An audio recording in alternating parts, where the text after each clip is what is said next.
우리에게 주시는 하나님의 말씀은 요한복음 10장 14절부터 18절까지 말씀입니다. 신약성경 163쪽에 있습니다. 하나님의 말씀을 받들어 읽겠습니다. 나는 선한 목자라. 나는 내 양을 알고 양도 나를 아는 것이 아버지께서 나를 아시고 내가 아버지를 아는 것 같으니 나는 양을 위하여 목숨을 버리노라. 또 이 우리에 들지 아니한 다른 양들이 내게 있어 내가 인도하여야 할 터이니 그들도 내 음성을 듣고 한 무리가 되어 한 목자에게 있으리라. 내가 내 목숨을 버리는 것은 그것을 내가 다시 얻기 위함이니 이로 말미암아 아버지께서 나를 사랑하시느니라. 이를 내게서 빼앗는 자가 있는 것이 아니라 내가 스스로 버리노라. 나는 버릴 권세도 있고 다시 얻을 권세도 있으니 이 계명은 내 아버지에게서 받았노라 하시니라. 아멘. 그렇죠. 힘이 없고 마음 연약할 때 우리가 주님 바라보는 거죠.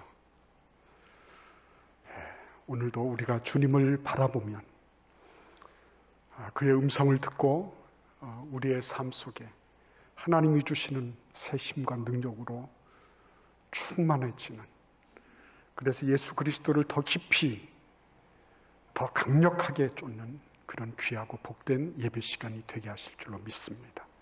우리 같이 기도드리겠습니다. 주님, 이 시간 우리 주님이 이 자리에 임재하셔서 사람의 말이 아니라 주의 음성을 들려주시고 성령께서 말씀을 전하는 자나 듣는 모든 회중 가운데 함께 하셔서 내가 어디에서부터 어디까지 우리 주님의 음성을 듣고 순종하며 적용할 수 있는지를 잘 생각하고 그 길을 쫓는 그런 귀한 하나님의 일꾼들 다 되도록 축복하여 주옵소서.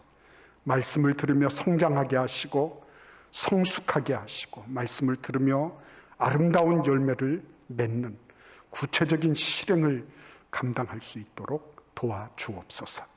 예수님의 이름으로 축복하며 기도하옵나이다. 아멘.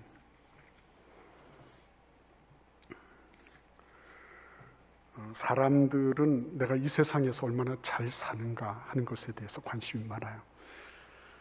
그래서 부자나 가난한 자나 다들 있는 사람은 더 있으면 좋겠고 없는 사람은 당연히 있으면 좋겠고 관심이 많습니다. 근데 부자라고 해서 특별히 대단한 건 아니잖아요. 돈을 좀 많이 가지고 있다는 거죠. 그게 특별한 어떤 인생의 어떤 대단한 무엇은 아닌 거죠. 그럼에도 불구하고 부자가 된다는 것에 대해서 사람들은 다들 그거를 염원을 합니다. 또 가난한 것이 죄는 아니거든요. 가난이 왜 죄입니까? 돈이 없다는 거죠. 그러나 이 부자와 가난한 자들에 대한 이런 여러 가지 심리학적인 연구 조사가 있어요. 일반적으로 부자들은 어떻게 생각한다, 가난한 사람들은 어떻게 생각한다, 그들의 행동은 어떻다, 이런 거를 많이들 적어놨어요. 가령 예를 들면 가난한 사람들은 주로 텔레비전을 보는데 부자는 책을 본다. 그게 텔레비전이 나쁘다. 독서하는 것이 그게 제일이다. 이런 얘기를 하는 게 아니고요. 부자는 자기가 모자란 것을 안다는 거죠. 모자란 것을 보충하기 위해서 책을 팔 수밖에 없는 거예요. 나보다 앞서간 사람, 나보다 이 부분을 먼저 선도해 나갔던 그런 이들의 지식을 통해서 자기를 도야하고 자기를 보완하려고 하는 거죠. 그런데 그렇지 못한 이들은 대부분 자기를 만족하죠. 그리고 그때그때를 모면하며 사는 거죠. 그러니까 오락에 빠지고 여러 가지 것들에 빠져서 지내는 거예요. 그 결과가 재물을 획득하는 데도 실패한다는 겁니다. 그런 것만 있는 게 아니더라고요. 또 뭐 여러분도 잘 아시다시피 가난한 사람들은 늘 절제하며 살아야 돼요. 절약해야 되는 거예요. 늘 쪼들리니까. 근데 부자는 풍덩풍덩 막 쓰는 것이 아니라, 부자는 똑같이 돈을 쓰면서도 그 개념이 다르다는 것입니다. 부자들의 개념은 투자의 개념을 가지고 있다는 거죠.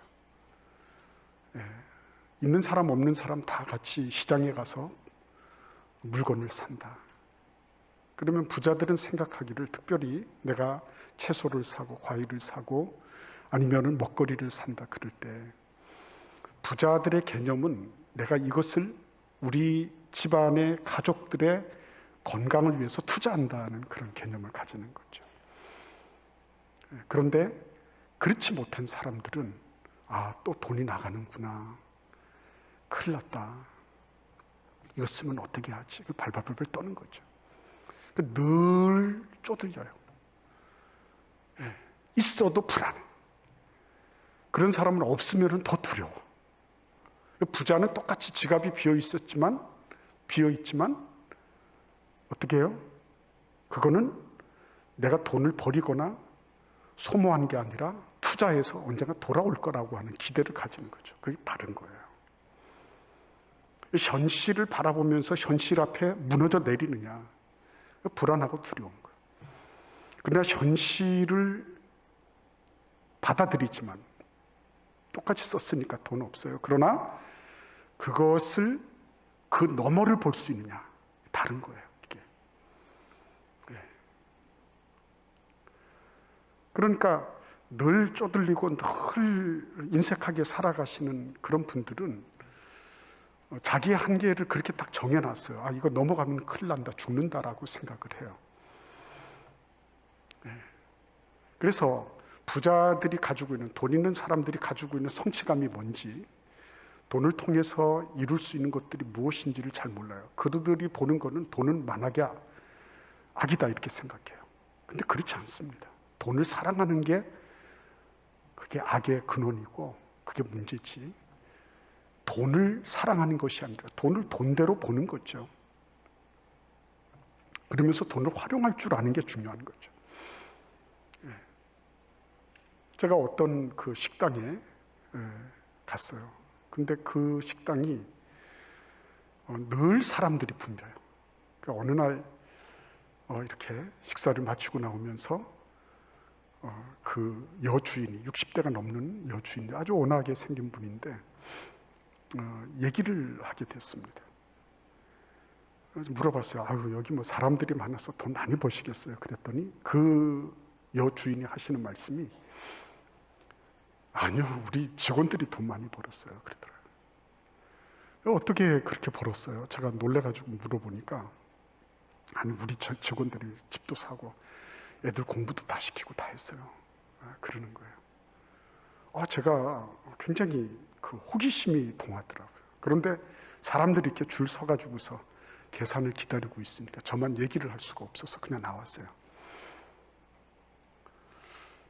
그 있는 사람들은 자기가 돈을 그 획득을 했잖아요. 그 과정을 알죠.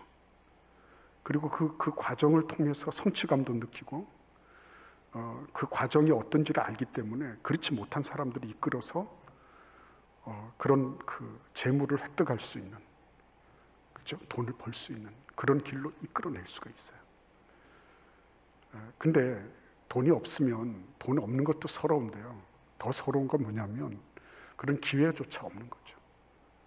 왜냐하면 나 살기가 바쁘기 때문에 다른 사람들을 이끌어서 돈을 벌게 만든다든지 그들도 나와 같이 부유하게 만든다는, 이게 불가능한 거예요. 그러니까 여러분, 이게 그냥 단순하게 있고 없고의 문제가 아니고 생각의 문제가 아니라 이거는 인생 전반에 대한 관점의 문제예요. 예수님은 오늘 이 본문 말씀 속에서 나는 선한 목자다, 선한 목자는 양을 위해서 목숨을 버린다, 이렇게 말씀하셨어요. 여러분, 창조주 아니십니까? 예수님이 말씀으로 모든 것을 다 하실 수 있잖아요. 영적인 경계, 죽음의 경계, 모든 자연의 경계 이런 거를 다 허물어뜨리신 분이잖아요. 사단 마귀가 예수 그리스도를 시험할 때 뭐라 그랬습니까? 이 돌덩이로 떡을 만들어라 이렇게 말할 정도였잖아요. 그분은 모든 걸 다 하실 수 있어요. 그러니까 뭘 버리거나 뭐 이렇게 하실 이유가 하등 없는 분이에요. 그분은. 그런데 나는 선한 목자다. 선한 목자는 양을 위하여 목숨을 버린다. 그렇게 말씀하시거든요. 이유가 어디에 있죠? 이유가 어디에 있습니까? 그렇죠, 여러분. 그분이 하나님의 정체성만 가지고 오신 게 아니라니까요. 우리와 똑같은 인간의 조건, 인간의 환경. 오히려 보면 베들레헴의 그 말구유에서 태어나시면서부터 나사렛의 그 비난한 가정, 그 목수이신 아버지를 뒤를 따라서 가정의 경제를 책임져야 했던 그런 팍팍한 삶을 사셨던 분이란 말이에요. 그러니까 하나님의 아들로서의 어떤 프리미엄이나 이런 거 전혀 하나도 없는 겁니다. 아무것도 없는 거예요. 다 똑같은 상황 속에. 그래야지 저분은 하나님의 아들이니까 그런 거고 나는 아니야 라고 말하는 사람들을 잠잠케 할 수 있는 거예요. 예수님은 다 하실 수 있는 분입니다. 그러나 스스로 난 버릴 거 있어 이렇게 말씀하시는 거예요. 난 버려. 양을 위해서 난 버려 이렇게 말씀하십니다. 그러면 여러분 양을 위해서 목자가 목숨을 버린다고 하는 게 말이 됩니까? 양이 목자보다도 더 귀중한가요? 어떻게 생각하세요? 그렇게 생각되지 않아요. 그런데 여러분 한번 생각해 보십시오. 예수님이 올바른 정신을 가지시고 그리고 예수님께서 우리에게 말씀하시는 것이 그게 참 진리의 말씀인데 아무리 인간하고 동일한 조건 속에서 모든 환경을 다 받으신다고 하시지만 그럼에도 불구하고 목자가 양을 위해서 목숨을 버릴 정도가 된다는 게 말이 되나? 여러분 그런 게 질문으로 올라오지 않습니까? 저는 그게 질문이 돼요. 왜 그러십니까? 예수님. 그것도 양도 어떤 양이에요? 죄짓고 방황하고 연약하고 이 눈이 이 양의 특징은 근시안이지 않습니까? 멀리 보지를 못하는 겁니다. 아무리 안경을 끼고 망원경을 들이댄다 할지라도 한계가 있는 거예요. 양들은 방황하죠. 죄짓죠. 뭐 제대로 하는 게 아무것도 없어. 그런데 그런 양을 위해서 목숨을 거는 목자, 목숨을 버리는 목자, 이게 가능할까 하는 것입니다. 세계적인 투자가들이 있죠. 뭐 워렌 버핏이라든지 아니면은 뭐 존 템플턴이라든지 이런 분을 길러낸 투자자의 아버지라고 불리우는 분이 있어요. 벤저민 그레이엄이라고 하는 분이에요. 콜롬비아 대학에서 가르쳤던 분입니다. 이분에게 수업을 듣기 위해서 워렌 버핏이 콜롬비아 대학을 갔다 이런 얘기도 있을 정도예요. 근데 워렌 버핏이 가치 투자라는 걸 얘기를 하잖아요. 근데 그 가치 투자라고 하는 말을 처음으로 이것을 구체적으로 적용했던 인물이 바로 벤저민 그레이엄이에요. 한마디로 가치 투자라는 게 뭐냐면 뭐 사람들이 이 주식을 사면 어떻다, 저 주식을 사면 전망이 어떻다 막 이렇게 얘기할 때 그런 거 저런 거 다 버려버리고 이 회사의 실질적인 가치가 어떻게 되는지를 보는 거죠. 이 회사가 가지고 있는 가치가 지금 세간에서 말하고 있는 증권 시장에서 말하고 있는 가치보다도 저평가되어 있다 사라는 거죠. 만약에 증권 시장에서 얘기하는 것보다 고평가가 되어 있다 사면 절대 안 되죠. 언제 어느 때 거품이 꺼질지 모르니까.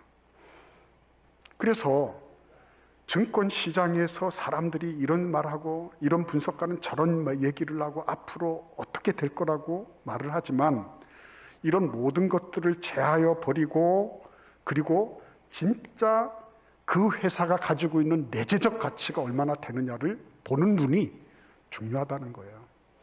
그래서 그 내적인 가치, 내재적 가치가 이건 앞으로 성장 가능한 그런 회사다, 이렇게 됐을 때는 그것을 사람들이 잘 못 알아볼 때 그거를 미리 매입을 해서 오랫동안 가지고 있는 거죠. 그게 가치 투자라는 겁니다. 지금 봐서는 별거 아니에요. 지금 봐서는 저 회사가 뭐 그렇게 되겠나, 뭐 이렇게 싶은 거예요. 그러나 그런 여러 가지 것들을, 껍데기들을 다 벗겨버리고 그 안에 들어있는 내재 가치가 얼마나 되는지를 알아볼 수 있는 눈, 그게 투자자이냐 아니면 투기꾼이냐를 결정하는 중요한 분기점이 된다고 하는 것입니다. 예수님은 그러셨어요. 우리는 연약한 양입니다. 이래저래 방황하고 쉽게 넘어지고 낙심좌절하고 원망불평하고 우리 다 그런 모습들이에요. 그런데 사탄 마귀는 그런 걸 보고 참소하고, 그런 걸 보고 야, 네 꼴이 그렇지, 낙심좌절을 안기고 우리를 향해서 누구는 그런데 너는 왜 그 모양이냐, 비교하게 만들고 이렇게 하는데, 예수님은 이런 모든 껍데기들을 다 벗겨내시고 우리 안에 있는 내적 가치, 우리가 어떤 존재인지를 보신 거죠. 우리가 어떤 존재죠? 우리 아버지 하나님으로 말미암아 창조된 하나님의 자녀예요.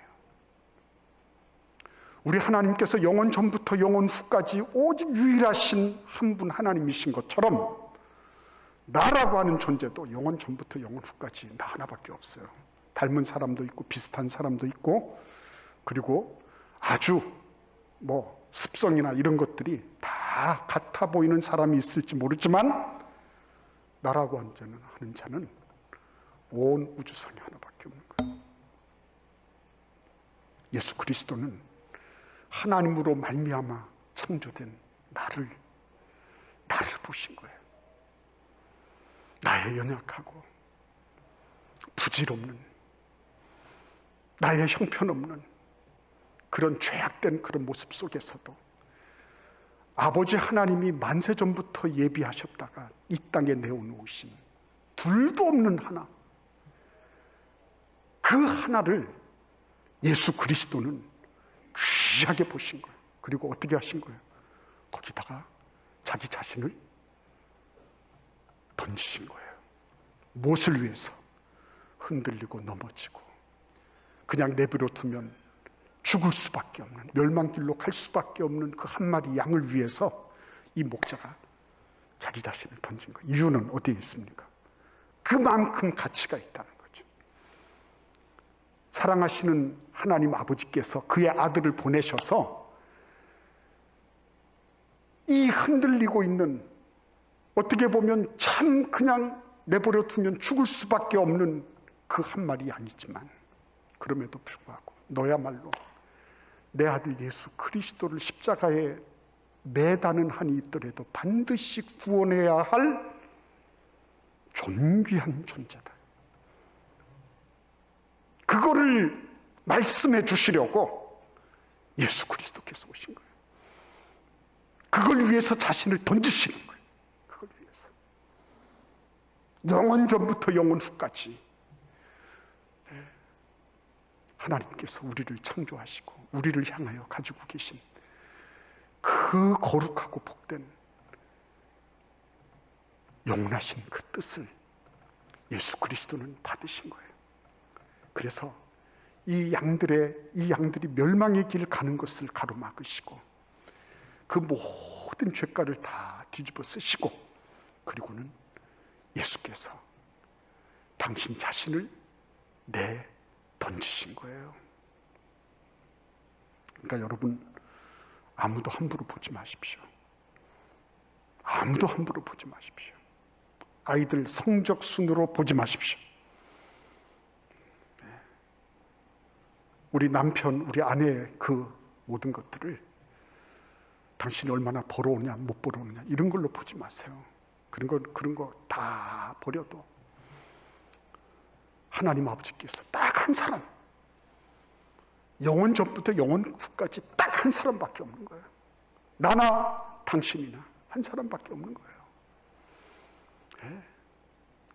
남편과 아내, 아내와 남편 한 사람밖에 없는 겁니다. 다시는 그 사람 같은 누구를 만날 수가 없어요. 다시는 그런 사람 없습니다. 우리는 유일회적으로 하나님 앞에서 만남을 가지고 있는 거예요. 그래서 여러분, 예수님은 당신 자신이 당신을 버리실 때 하나님의 가치를 보셨을 뿐만 아니라 결론을 보신 겁니다. 결론이 뭐예요? 가령 예를 들면 예수님의 제자들이 예루살렘에 왔어요. 촌 사람들이, 시골 사람들이 왔단 말이에요.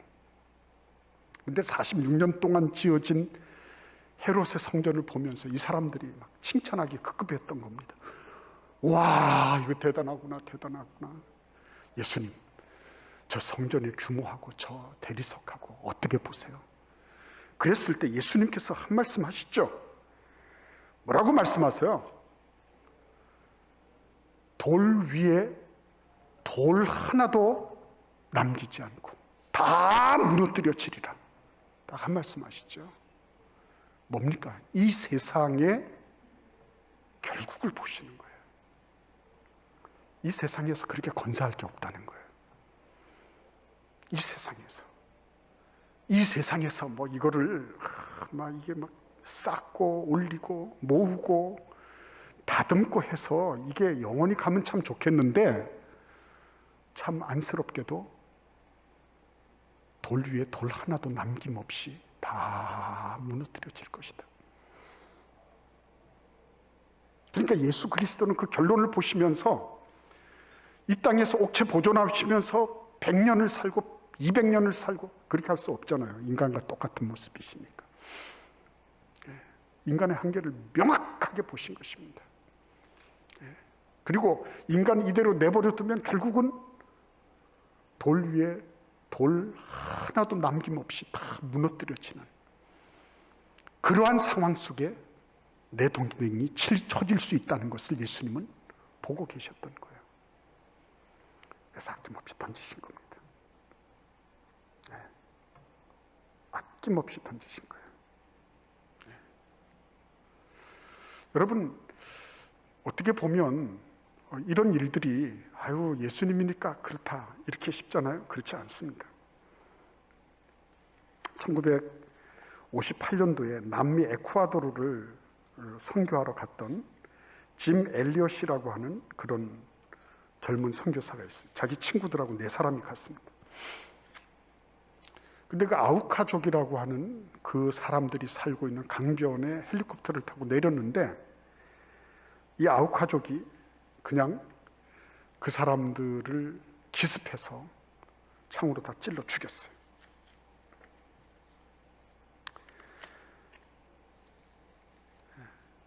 그래서 그 58년이 아니고 56년입니다. 그 56년도에 4명의 선교사들이 그곳에서 순교를 당했어요.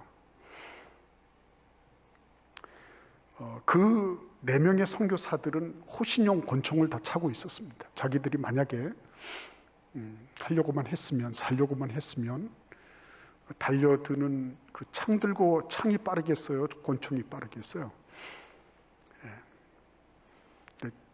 총을 잡지도 않았어요. 그리고 그곳에서 강변에서 4사람이 순교를 당합니다. 미국의 도하 각지에 매스컴들이 다 떠들었어요. 얼마나 불필요한 낭비인가 이게. 말이 되는 소리냐. 이 젊은 생떼 같은 젊은이들이, 장래가 촉망되는 젊은이들이 이렇게 비명에 횡사하도록 만드는 게 선교냐 이러면서 막 들끓었습니다. 그때 짐 엘리엇의 아내였던 엘리자베스 엘리엇이 이렇게 얘기를 했어요. 말씀을 삼가십시오. 낭비라니요. 내 남편의 죽음은 낭비가 아니었습니다. 그는 전 생애를 이것을 위해 준비했던 사람입니다. 바로 이 시간을 위해 살아왔던 사람입니다. 그는 하나님께서 주신 자신의 책임을 수행하고 생애 목표를 달성하고 죽은 행복한 사람입니다. 그리고 간호사 훈련을 받고 아우카 부족으로 들어갔어요.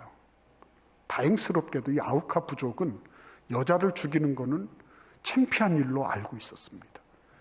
그래서 5년 동안 이 엘리자베스 엘리엇이 그곳에서 사역을 하고 떠날 때가 됐는데 그 아우카족 추장이 물었어요.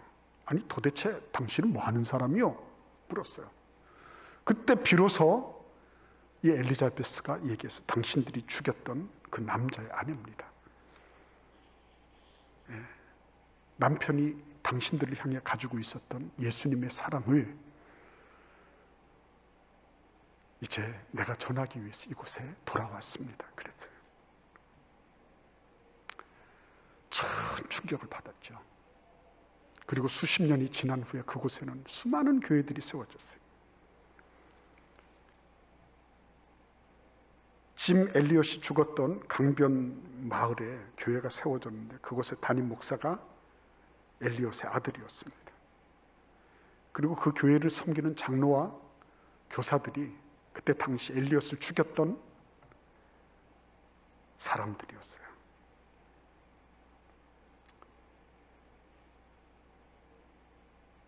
이 짐 엘리엇과 그의 친구들의 죽음은 이렇게 해서 에콰도르에 엄청난 복음의 물결이 일렁이도록 만드는 거죠.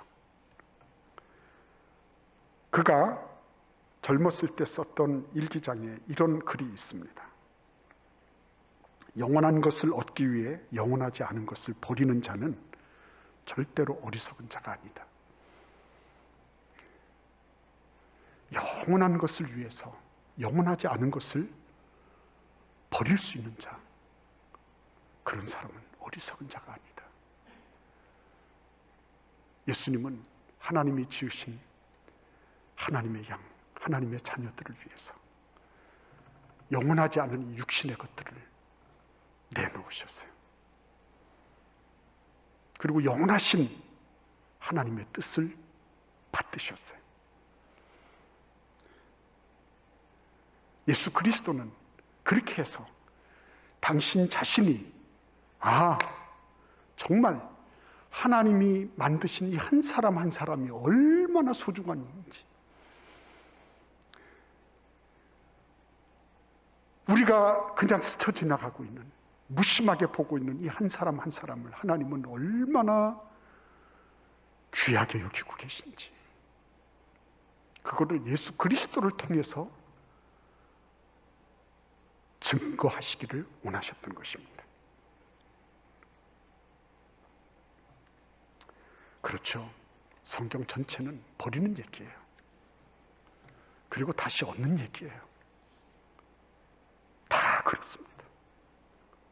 어디서부터 말씀을 드릴까요? 에덴 동산에서 다 버려졌습니다. 그러나 우리는 요한계시록에서 다 회복이 됐어요. 그렇죠? 아브라함이 모리아 산에서 100세에 낳은 아들 이삭을 죽음에 버리게 됐어요. 그러나 마지막 순간에 극적으로 그는 그의 아들을 하나님으로부터 돌려받습니다. 버렸는데 다시 얻은 거예요. 그렇죠? 요셉도 한번 생각해 보세요, 여러분. 모세도 한번 생각해 보세요. 물에 던져졌는데 다시 건져지잖아요. 요셉은 보디발의 아내의 유혹을 뿌리치고 감옥에 던져졌는데, 버려졌는데, 버린 것으로 끝난 것이 아니라 그는 국무총리가 되잖아요. 버리는 것이 얻는 거더라고요. 성경 전체는 그 말씀을 하고 있습니다. 심지어는 하나님의 아들 예수 그리스도도 버리시고 다시 얻으신다는 이 선명한 주제를 우리에게 말씀하고 계신 거예요. 얼마나 놀라운 일입니까? 버리다가 마침내는 뭐까지 버리는 거예요? 전도서 11장 1절에 보시면 너는 내 떡을 물 위에 던져라. 여러 날 후에 도로 찾으리라 그랬습니다. 여러분, 떡을 물 위에 던지는 행위가 이게 온당한 행위라고 생각하십니까? 정신 바른 사람이 떡 물에 던져 그러면 다시 얻을 거야 이렇게 말할 수 있을까요? 그래서 많은 주석가들이 논쟁을 벌였어요. 이거는 해상무역을 권장하는 내용이다 부터 시작을 해서 이거는 당시의 문화를 잘못 오역한 그런 내용이다 등등등등 얘기들이 많아요. 그러나 중요한 건 뭐냐면 다시 찾을 수 없을 것 같아. 떡을 물에 던지면. 그러나 다시 찾을 수 없을 것 같은 그런 행위를 할지라도 버린 다음에 그것을 다시 회수할 수 있게 되었다. 이게 중요한 거예요. 버리지 않으면 다시 받을 수가 없어요. 내 생애 속에 모든 것을 다 움켜줘야지 그것을 남는다고 생각한다면 오산이에요. 성경은 버리고 그리고 던지고 그리고 성경은 이 모든 것들을 통해서 하나님이 그것을 다시 회복시켜 주시는 분이심을 우리에게 거듭해서 상기시켜 주고 계시다고 하는 것을 우리는 기억해야 돼요. 그래서 여러분, 예수님은 그냥 막 던지신 분이 아닙니다. 예수님이 던지실 때는 분명하고 확실하게 선명한 목표가 있었어요. 삼국지에 보면 이런 얘기들이 있죠. 왜 제갈량이 위를 치러 가려고 하는데, 위나라를 치려고 가려고 하는데 이 남쪽이 영 불안한 거예요. 그래서 남쪽을 먼저 치고 위나라를 쳐야 되겠다 이렇게 마음먹었어요. 근데 그게 제갈량의 말년이란 말이에요. 근데 딱 치로 이렇게 내려왔는데 거기 맹획이라고 하는 괜찮은 그런 이족 출신 추장이 있는 겁니다. 이 맹획이가 아주 전술도 있고 용맹도 하고 그 나라 백성들에게 존경도 받는 그런 사람이었어요. 그래서 제갈량의 마음속에는 이 사람하고 동맹을 하면 되겠다 이런 마음이 있었는데 맹획이는 그런 생각이 전혀 없었습니다. 그래서 제갈량이 보통 지모가 있는 게 아니잖아요. 매복을 하고 있다가 맹획이를 생포를 해서 부슬렸어요. 당신 나하고 같이 하자 그러면서 포승줄도 풀어주고 했는데 맹획이는 절대로 그러려고 하지 않아요. 내 목 쳐라 이렇게 나오는 거죠. 그래서 어쩔 수 없어서 제갈량이 풀어주면서 그러면 잘 준비해서 와라. 그리고 다음에 또 잡았어요. 또 잡아가지고 풀어주면서 나하고 같이 하자. 나 못하겠다고. 또 갔어요. 가가지고 또 덤볐어요. 그러기를 7번을 했습니다. 그럴 때마다 잡아가지고 놔주고 잡아가지고 놔주고 이래서 그 얘기를 7종 7금이라 그래요. 7종 7금 7번 잡고 7번 놔준 겁니다. 그런데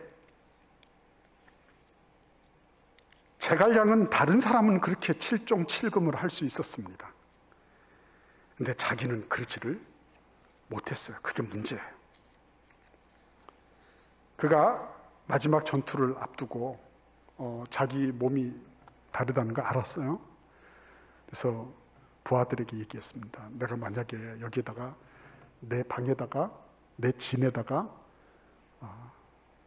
등을 켜놓을 건데 7일 동안 이 등이 살아있으면 나도 한 12년 더 살고 안 그러면 난 죽는 거다 그랬어요. 근데 첫날, 둘째 날, 셋째 날 다 괜찮았어. 근데 항상 보면 그렇잖아요. 6째 날이 됐어. 6째 날. 6째 날 아예 어떤 장군이 저기 기습했다가 후다닥 들어오다가 그걸 넘어뜨려서 불을 꺼버렸잖아요. 꺼뜨렸잖아요. 그래서 결국은 어떻게 된 거예요? 제갈량은 그것으로 자기의 명을 다한 것입니다. 여러분, 근데 하나님은 그의 아들 예수 그리스도를 그렇게 하지 않으셨습니다.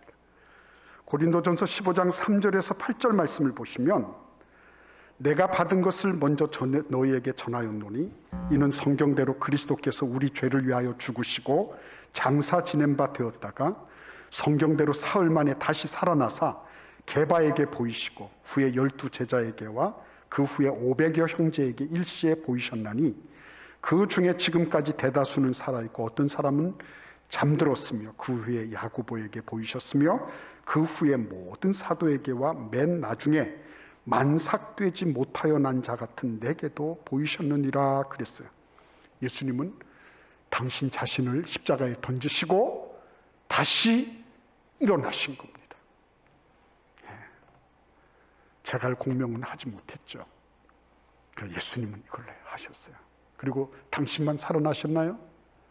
아니잖아요. 요한복음 12장 32절에 보시면 내가 땅에서 들리면 모든 사람을 내게로 이끌겠노라 그랬죠. 당신만 사신 게 아니었습니다. 모든 사람을 다 살리셨어요. 모든 사람을 살리셔서 어떻게 하셨습니까? 한 목자가 되시는 우리 하나님과 다 연결시켜 주셨어요. 하늘의 밀이 떨어져 썩음으로 말미암아 그분이 자신을 던지심으로 말미암아 수많은 열매가 영원히 맺히게 된 거예요. 예수께서 내가 왜 억울하게 죽냐? 나는 죄도 없는데, 내가 너희들 이렇게 방황하고 혼미하고 이렇게 정신없는 너희들을 위해서 내가 왜 죽어야 되냐? 그리고 예수님이 그냥 계속 버티고 계셨다면 비서 크게 짓고 훌륭한 사상과 철학가 한 사람은 나왔다고 얘기할 거예요. 그러나 구원의 하나님이라고는 말 못할 거예요.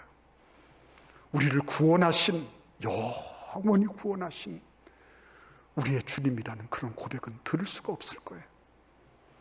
여러분, 주님 앞에 영원한 것을 위해서 지금 일시적인 것들을 뒤로 할 수 있는 용기와 결단이 우리에게 필요한 거예요.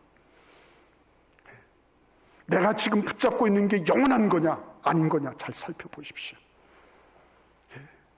내가 지금 얻으려고 하는 것이 영원한 것이냐 아니면은 일시적이고 돌 위에 돌 하나도 남김없이 다 무너뜨려질 것이냐. 아유, 목사님, 난 영원한 걸 위해서 지금 이런 것들이 좀 필요해요. 맞습니다. 틀린 말은 아니에요. 우선순위 분명히 하세요. 영원한 건 영원한 거예요, 여러분. 오늘 우리의 모든 삶 속에 영원하신 하나님, 자기 자신을 버리심으로 다시 얻으시는 그 예수 그리스도의 은혜와 축복이 우리의 삶에도 그대로 적용돼서 버려서 얻는 그런 놀라운 은혜가 있기를 기원합니다. 기도하겠습니다. 고마우신 주님, 감사합니다. 예수께서 그러셨던 것처럼 던져서 버려서 다시 얻는 놀라운 은혜와 축복을 우리 모두가 경험하도록 은혜 내려 주옵소서. 예수님의 이름으로 기도하옵나이다. 아멘.